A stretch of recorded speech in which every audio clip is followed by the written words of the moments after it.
Hello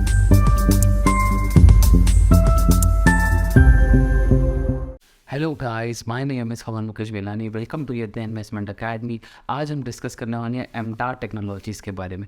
एमटार technology company found की गई थी 1969 में रेड्डी फैमिली में, जिसमें रविंदर रेड्डी, सत्यनारायण रेड्डी एंड जयप्रकाश रेड्डी थे। कंपनी बेसिकली बनाती क्या है, तो company high precision heavy equipment components बनाती है। कंपनी का फोकस क्रिटिकल प्रोजेक्ट्स पे रहता है, जो मिशन क्रिटिकल प्रोजेक्ट्स रहते हैं, जहाँ पे प्रिसिशन बहुत ज़्यादा चाहिए रहता है। 5 to 10 माइक्रॉन्स का प्रिसिशन चाहिए रहता है। क्रिटिकल असेंबलीज बनाती है जो प्रोजेक्ट्स ऑफ नेशनल इंपॉर्टेंस को सर्व करती है। अगर हिस्टोरिकली बात की जाए तो कंपनी ने काफ़ी अच्छे प्रोडक्ट्स बनाए हैं जो सिर्फ कंपनी की स्पेशलाइजेशन है, जैसे कि SPM 99 Gentry deep whole boring machine बनाई है कंपनी ने। कंपनी की रेवेन्यू मॉडल की बात की जाए तो कंपनी रेवेन्यू जनरेट करती है क्लीन एनर्जी से, न्यूक्लियर सेक्टर से, third space and defence sector से। और क्लीन एनर्जी की बात की जाए तो हाइड्रोजन को ऑक्सीडाइज करके जो इलेक्ट्रिकल एनर्जी प्रोड्यूस की जाती है, उसमें जो पावर यूनिट्स लगते हैं वो एमटार टेक्नोलॉजीज़ बनाती है, क्योंकि पावर यूनिट्स को यूजिंग ऐसा होता है कि वो रिएक्टर यूज़ होते हैं फ्यूल सेल्स के लिए, जो ऑक्सीडाइजेशन प्रोसेस में मदद करते हैं। अगर न्यूक्लियर सेक्टर की बात की जाए तो कंपनी फ्यूल मशीनिंग हेड बनाती है, जो फ्यूल बंडल्स जो न्यूक्लियर रिएक्टर्स में काम आते हैं उन्हें हैंडल करते हैं। ब्रिज एंड कॉलम बनाती हैं जो लोडिंग एंड अनलोडिंग में यूटिलाइज होते हैं। बॉल स्क्रूज बनाते हैं एंड वाटर लुब्रिकेटेड बियरिंग्स बनाते हैं। Ball screws and water lubricated bearings के बारे में एक इंपॉर्टेंट पॉइंट ये है कि ये बेसिकली पहले प्रोडक्ट्स इंपोर्ट किए जाते थे, बट कंपनी अब न्यूक्लियर सेक्टर में ये प्रोडक्ट्स खुद सप्लाई कर रही है। अगर स्पेस एंड डिफेंस सेक्टर की बात की जाए तो कंपनी एक्चुएटर बनाती है जो स्पेस लॉन्च में यूज़ किए जाते हैं। बेस असेंबली एंड एयरफ्रेम्स बनाती है जो अग्नि मिसाइल्स में यूज़ किए जाते हैं। एंड वॉल्स बनाती है जो सैटेलाइट्स में यूज़ किए जाते हैं। अगर क्लीन एनर्जी की बात की जाए तो clean energy is the major revenue contributor of the company. 63% of the revenue of the company come from clean energy, और 46% of the total order book of the company is also clean energy.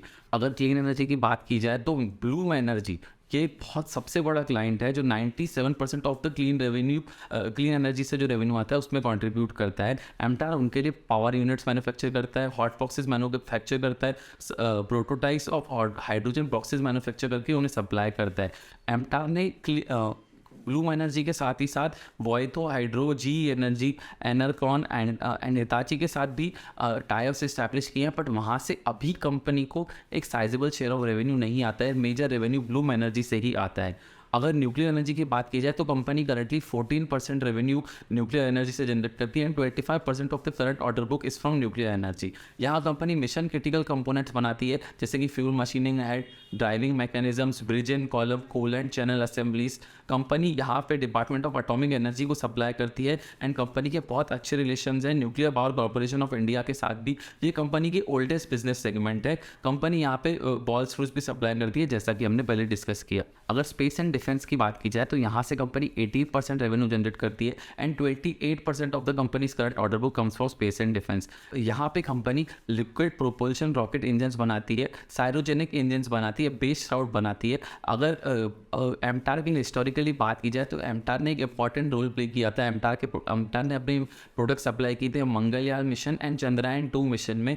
अब एमटार का focus है कि एमटार design and manufacture करे full small satellite launch vehicles SSLVs। एमटार अभी mission critical components की supply करती है HAL एंड VDL को भी। अगर रेवेन्यू ग्रोथ की बात की जाए तो कंपनी का क्लीन एनर्जी से, स्पेसिफिकली ब्लू एनर्जी से जो रेवेन्यू ग्रोथ हुआ है, इसके कारण कंपनी की मेजर रेवेन्यू कंट्रीब्यूटर अभी क्लीन एनर्जी हो गई है। न्यूक्लियर में कंपनी ने कमिश्निंग एंड एक्सिक्यूशन में काफ़ी ज़्यादा मिस्टेक्स की है, जिसके कारण न्यूक्लियर एनर्जी में कंपनी का रेवेन्यू काफ़ी ज़्यादा फ्लक्चुएट हो रहा है। स्पेस एंड डिफेंस से कंपनी का रेवेन्यू कंटिन्यूसली ग्रो कर रहा है, but nuclear and space and defence का रेवेन्यू अभी बहुत ही छोटा है compare to nuclear energy, compare to clean energy से जितना अभी कंपनी को रेवेन्यू आ रहा है। अगर ऑर्डर बुक की बात की जाए तो FY19 में जहां कंपनी के पास 202 करोड़ के ऑर्डर बुक थे, FY22 के स्टार्टिंग में ही कंपनी के पास 416 करोड़ के ऑर्डर बुक थे, यानी कि कंपनी की स्टार्टिंग ऑर्डर बुक ही डबल हो गई है। ऑर्डर बुक सिर्फ ऑर्डर्स आने से कुछ नहीं होगा, कंपनी की एग्जीक्यूशन भी बहुत ज़्यादा इंपॉर्टेंट हो जाता है। तो कंपनी ने काफ़ी अच्छे से, जहाँ FY19 में 180 करोड़ के ऑर्डर एक्सिक्यूट किए थे, FY22 में 316 करोड़, यानी कि 1.5x around company order book execute कर चुकी थी। कंपनी के पास यूएन ऑर्डर्स की बात की जाए तो कंपनी के पास FY19 में 222 करोड़ के न्यू ऑर्डर्स आए थे FY19 में, बट FY22 में कंपनी के पास अराउंड 550 करोड़ के नए ऑर्डर बुक है, जो कि काफ़ी अच्छी ग्रोथ दिखा रहा है। कंपनी का बुक टू बिल रेशियो इसलिए काफ़ी ज़्यादा इंप्रूव हो रहा है। कंपनी एक्सिक्यूट भी करती जा रही है पुराने ऑर्डर्स को, एंड नए ऑर्डर्स भी कंपनी लाती जा रही है, जो कंपनी की स्ट्रॉन्ग रेवेन्यू विजिबिलिटी दिखाता है फ्यूचर ईयर्स के लिए। अब क्लीन एनर्जी के बारे में बात करते हैं, क्योंकि ये मेजर रेवेन्यू कंट्रीब्यूटर है। ब्लूम एनर्जी से, जहाँ से कंपनी को एक हाईएस्ट शेयर ऑफ रेवेन्यू आ रहा है, यहाँ ये company Bloom energy fastest growing company है सॉलिड ऑक्साइड फ्यूल सेगमेंट में। यहाँ से कंपनी का रेवेन्यू कैगर का टारगेट है 30 to 35% till FY 2031। Q1 FY24 में ब्लूम एनर्जी के ही 465 करोड़ के ऑर्डर्स कंपनी एक्सिक्यूट करने वाली है। ब्लूम एनर्जी ने FY17 से FY21 तक 28% कैगर से ग्रो किया है, एंड एक्सपेक्टेशन है कि 30% की कैगर से कंटिन्यूसली ग्रो करेगी। यानी कि जितना ही ब्लूम एनर्जी का रेवेन्यू बढ़ेगा, उतना ही एमटार का भी ब्लूम एनर्जी से जितना रेवेन्यू आता है वो भी बढ़ेगा। एस्टिमेट्स है, कंपनी का कहना है कि कंपनी कि ब्लूम एनर्जी से जो रेवेन्यू परसेंटेज है as a percentage of total revenue, वो अभी जितना है उससे ज़्यादा बढ़ेगा ही, जो एक कस्टमर कॉन्सेंट्रेशन रिस्क दिखाता है कि गलती से आगे चल के अगर ब्लू एनर्जी क्लाइंट चला जाता है तो कंपनी का बिजनेस आधे से भी कम हो जाएगा, जो एक बहुत बड़ी रिस्क है कंपनी के बिजनेस के लिए। हालांकि अभी तक की कंपनी का रेवेन्यू क्लीन एनर्जी से काफ़ी अच्छे लेवल्स पे ग्रो कर गया है, जो एक मेजर रेवेन्यू कॉन्ट्रीब्यूटर बन गया है। अगर न्यूक्लियर की बात की जाए तो कंपनी का अच्छे टाइप्स है department of atomic energy and NPCIL के साथ। ये कंपनी की ओल्डेस्ट सेगमेंट है, बट यहाँ पे जैसे कि हमने पहले डिस्कस किया, एग्जीक्यूशन कंपनी का काफ़ी अच्छा नहीं रहा है। कंपनी अभी एमटार 20 to 25% इक्विपमेंट शेयर होल्ड करता है। अगर 700 मेगावाट का एक न्यूक्लियर पावर प्लांट हो तो वहाँ पे 20 to 25% इक्विपमेंट्स एमटार सप्लाई करता है, जिसकी ओवरऑल एड्रेसेबल मार्केट साइज हो जाती है 70 to 80 बिलियन, जो एक बहुत अच्छी मार्केट साइज दे रहा है। बट इंपॉर्टेंट ये रहेगा कि कंपनी एग्जीक्यूशन काफ़ी बेटर करे तो ही यहाँ से एक साइजेबल शेयर ऑफ रेवेन्यू आता रहेगा। बट इस इंडस्ट्री में स्ट्रॉन्ग एंट्री बैरियर्स हैं, लिमिटेड कंपटीशन है, जिसके कारण कंपनी को हायर ऑर्डर्स मिलते रहे हैं, और high orders and order size भी काफ़ी ज़्यादा बड़ी रहती है न्यूक्लियर एनर्जी में। एमटार द स्पेस से रेवेन्यू काफ़ी अच्छे लेवल्स पे ग्रो किया है। FY21 में तो 58 करोड़ तक पहुँच गया था, FY22 में थोड़ा कम होकर 48 करोड़ पे है। इंडिया का स्पेस प्रोग्राम जो है 7.5% के कैगर से ग्रो करने वाला है, जिस ग्रोथ में कंट्रीब्यूट करने वाले हैं लॉन्च कॉस्ट जो कम होगी, प्राइवेट सेक्टर की इन्वॉल्वमेंट जो बढ़ेगी। अगर इसरो के प्रोजेक्ट्स और ज़्यादा लॉन्च होते हैं तो कंपनी को काफ़ी ज़्यादा बेनिफिट होगा, क्योंकि कंपनी उतने ज़्यादा पार्ट्स इसरो को सप्लाई करेगी। इसरो का प्लान है कि SSLV जो स्मॉल सैटेलाइट लॉन्च व्हीकल्स है वो 3 लॉन्च करेगी FY23 के एंड तक। अगर ऐसा होता है तो कंपनी काफ़ी ज़्यादा बेनिफिट कर सकती है। एमटार का बिजनेस मॉडल काफ़ी अच्छा रहा है, लैंड एंड एक्सपांड मॉडल, जहाँ कंपनी कस्टमर को अप्रोच करती है, कस्टमर को पहले अपना एक प्रोडक्ट सप्लाई करती है। ओवर द ईयर्स कंपनी उन्हें इतनी अच्छी क्वालिटी ऑफ सर्विस एंड इतना अच्छा प्रोडक्ट सप्लाई करती है अपनी इंजीनियरिंग स्किल्स के साथ, कि जहाँ पहले कंपनी एक प्रोडक्ट सप्लाई करती थी, वहाँ कंपनी अभी 2, 3, 4, 5, 6 एक्सपांड करती जाती है। मतलब एक ही कस्टमर को वैरायटी ऑफ प्रोडक्ट्स डिलीवर करती जाती है। NPCIL जो कंपनी का सबसे पुराना क्लाइंट था, अब वहाँ से कंपनी का सेकंड नंबर कस्टमर है। जैसे कि आप चार्ट में देख सकते हैं, डिपार्टमेंट ऑफ एटॉमिक एनर्जी के जो 1970 में क्लाइंट बना था, उसके बाद कंपनी ने कितना अच्छा प्रोग्रेस किया है। मतलब क्लाइंट वाइज क्लाइंट को नए नए प्रोडक्ट सप्लाई करके उनसे रेवेन्यू कंपनी कंसिस्टेंटली बढ़ाती रही है। कोई अनइवन राइज नहीं है, कंसिस्टेंट राइज रहा है कंपनी का, जिसे कहते हैं लैंड एंड एक्सपांड मॉडल। अगर कंपनी के रॉ मटेरियल्स की बात की जाए तो company raw material third party supplier से मंगवाती है, ब्राज़ील एंड US से। कंपनी के टर्म्स ब्राज़ील एंड US के थर्ड पार्टी सप्लायर से बहुत अच्छे हैं, but company longer term contracts में इंडल्ज नहीं करती है एंड स्पॉट रेट्स पे बाय करती है। अगर कस्टमर्स की बात की जाए तो डिफेंस एंड एरोस्पेस में कंपनी के कस्टमर्स है GE, HAL, BDL, Tata, DRDO, Rafael, DRDO labs. Nuclear energy की बात की जाए तो department of atomic energy, BARC, IGCER, NPCIL।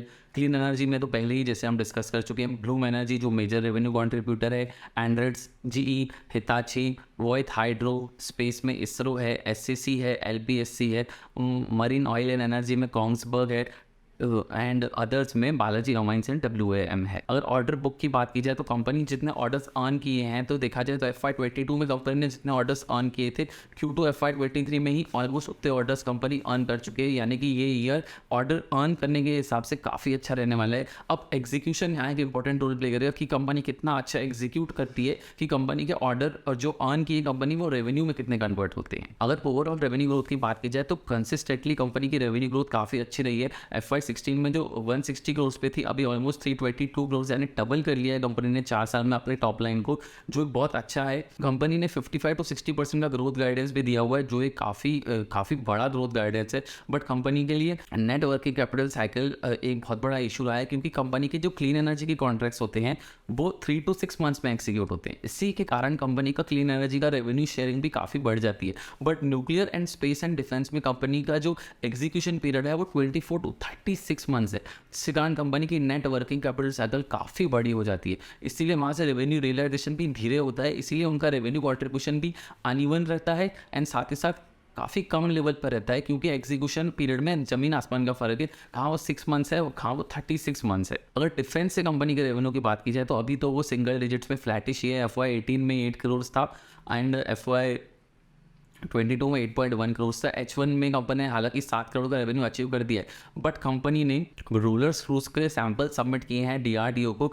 अगर वो पास हो जाते हैं तो इस पे इम्पोर्ट्स रूलर स्क्रूज इम्पोर्ट होते हैं। अगर इनके कंपनी के सैंपल्स पास हो जाते हैं तो DRDO उस पर इम्पोर्ट बैन लगाने वाले, जिसका एक फिर DRDO को सप्लाई करेगी रूलर स्क्रूज का MTAR, जिससे डिफेंस सेक्टर का जैसे कि फोकस है कि वो डोमेस्टिक इंडिजिनाइजेशन पे काफ़ी ज़्यादा फोकस कर रही है, तो ये पूरा रेवेन्यू शेयर जो इम्पोर्ट किया जाता है वो रूलर स्क्रूज का कॉन्ट्रैक्ट MTAR के पास आ जाएगा। अगर मार्जिन्स की बात की जाए तो ओवरऑल कंपनी के FY18 में जो मार्जिन्स 20% पे थे वो Q1 FY23 में 27-28% तक पहुंच चुके हैं, क्योंकि कंपनी के क्लीन एनर्जी में ईयरली कॉन्ट्रैक्ट्स रहते हैं एंड न्यूक्लियर एनर्जी में कंपनी का एक एस्केलेशन क्लॉज रहता है एंड स्पेस में तो कंपनी को जो रॉ मटेरियल देती है वो कॉन्ट्रैक्ट प्राइस का पार्ट रहते हैं, इसीलिए वो जो प्राइस का जो कॉस्ट है वो पास ऑन हो जाता है। एडवांसेस फ्रॉम कस्टमर जो एक बहुत अच्छा ट्रस्ट दिखाता है कंपनी का, अभी कंपनी को अराउंड 90 to 25% एडवांसेस मिल जाते हैं। कंपनी को H1 FY23 में ही 41 करोड़ का एडवांस मिला हुआ है, जो कंपनी सेटल करती है over the period of 1 to 3 years.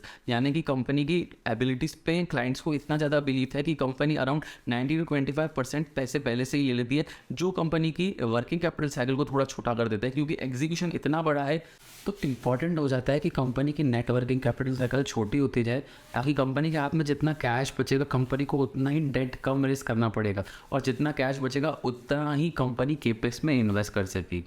और that's it, thank you for watching this video. अगर आपको हमारा एनालिसिस अच्छा लगे तो do like, share and subscribe to Yadnya investment academy. Thank you.